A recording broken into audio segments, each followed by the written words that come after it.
Interference के हवाले से पढ़ेंगे। इंटरफेरेंस हमारे बॉडी में जितने भी सेल्स हैं, अगर उन सेल्स को कोई भी इन्फेक्शन होती है तो वो इंटरफेरेंस रिलीज़ करते हैं। अभी हमारे पास इंटरफेरेंस के टाइप्स होते हैं, अल्फ़ा है, बीटा है और गैमा है। तो ये सब टाइप्स हम जानेंगे स्टेप बाय स्टेप।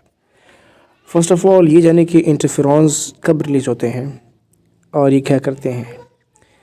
जैसे भी किसी सेल से इंटरफेरेंस रिलीज़ होते हैं ना, तो वो जो हमारा इम्यून सिस्टम है उसको कहता है कि आप जो है वो जर्म्स जो हैं उसको किल करें, या फिर अगर कोई कैंसर हो गया है बॉडी में उसको ख़त्म करें।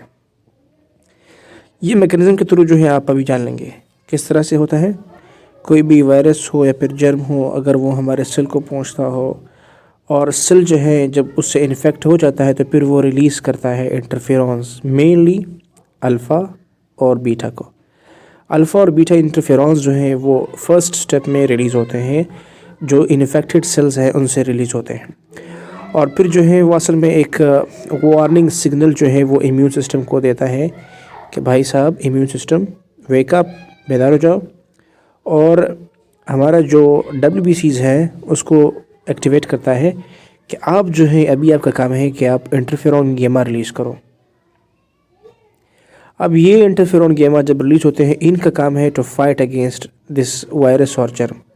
ये मुख्तलिफ़ तरीक़ों से इन वायरसेस और जर्म्स के ख़िलाफ़ जो है वो फ़ाइट करता है, और जो भी हमारे सेल हो गए थे कैंसरियस उनको भी ये ख़त्म करता रहता है।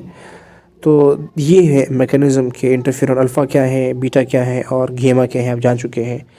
तो इन शॉर्ट मैं अगर समराइज़ करवाऊँ कि हमारे पास जो इंटरफेरॉन है वो 3 टाइप के हैं, अल्फ़ा, बीटा और गैमा।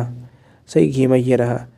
होता क्या है, फर्स्ट ऑफ ऑल वायरस या कोई जर्म जब सेल के अंदर आता है तो ये सेल जो है, जो इन्फेक्टेड सेल है, वो अल्फ़ा और बीटा को रिलीज़ करता है। फिर वो जो है हमारे इम्यून सिस्टम को एक्टिवेट करता है, जिनमें से WBCs एक्टिवेट होते हैं, और फिर वो रिलीज़ करते हैं इंटरफेरॉन गैमा, और वो गैमा जो है वो फाइट करता है against the viruses and germs. अभी क्वेश्चन यहाँ पर ये है कि हमारे बॉडी में भी खुद से बनता है, लेकिन जब हमारे कुछ डिजीज़ होते हैं, लाइक हेपेटाइटिस है, कोई और डिजीज़ है, उनमें भी हम लोग इंडिकेट करते हैं इंटरफेरेंस, मतलब इंटरफेरॉन देते हैं। इसका फिर क्या लॉजिक है? सिंपल सी बात है, अगर आपकी बॉडी के अंदर जो है कोई चीज़ कम हो रही है तो उस चीज़ को आपने डालना होता है। अभी हमारे पास इंटरफेरेंस जो है वो नेचुरली होने चाहिए, लेकिन वो कम है, तो फिर हम क्या करेंगे? Will give synthesize, already synthesize जो होंगे वो हम इंडिकेट करेंगे। जब वो इंडिकेट करेंगे तो फिर वो क्या करेंगे, और ज़ाहिर सी बात है वो हमें हेल्प आउट करेंगे हमारे एक्शंस को अकम्प्लिश करने में। अभी यहाँ पर जो इंटरफेरेंस है वो तो एक अलर्ट करते हैं हमारे इम्यून सिस्टम को, और फिर यही इम्यून सेल्स जो हैं जिससे वो उसको वो टारगेट करता है कि मतलब रास्ता भी बताता है कि वो आसानी से वायरस और कैंसर को जो है रिकग्नाइज भी कर सके।